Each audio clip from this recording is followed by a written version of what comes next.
တာလီစောပါဒီနေ့ကဩဇာတက်ကရိုက်1380ခု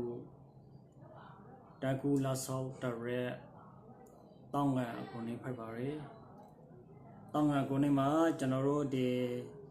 ရန်ကုန်အခရိစိုက်စာကြီးဥတ္တမကို BNA တတောင်းဌာနအနေနဲ့ကျွန်တော်တို့ရခိုင်တောင်းငါနဲ့ပတ်သက်လို့အင်တာဗျူးတစ်ခုကိုတွေ့ရပါတယ်ကျွန်တော်တို့ရခိုင်တမျိုးလုံးအတွက်ဘူတူတာရဖွေရာ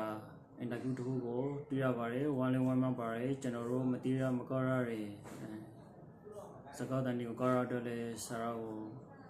ကျေးဇူးတောင်းပါတယ်အဲ့ဒါဆိုပဲကျွန်တော်နဲ့ဒီဆရာအင်တာဗျူးကိုတစ်ခါလောက်ကြည့်ရပါမယ်ကိုရိုရခိုင်တောင်းတယ်က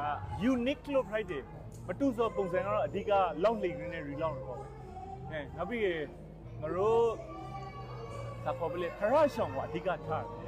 ဒီဗမာတောင်းတယ်တစ်ခါတောင်းတယ်နဲ့မတူလို့ probable ဆိုကြတော့တမုံထုခောက်ပါရကျွန်တော်ခိုင်တောင်းတာအဲ့ဒါသိပြီက retate ပေပြီးမှလူချောင်းချောင်း reload ရတယ်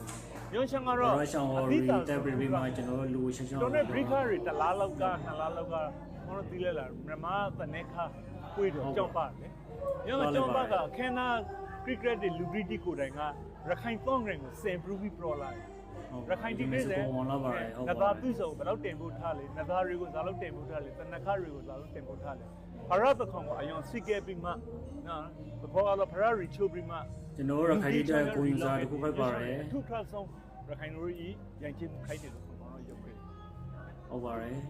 ဒီဗီဒီယိုဖိုင်ကိုကြည့်လိုက်ရကျွန်တော်ရခိုင်လူထုအတွက်ရခိုင်တောင်းကနေပတ်သက်လို့ဘုဒ္ဓကကျဆုံးတရာရလိမ့်မယ်လို့ကျွန်တော်ညွှန်လောက်ပါရယ်အားလုံးကိုကျေးဇူးတင်ပါတယ်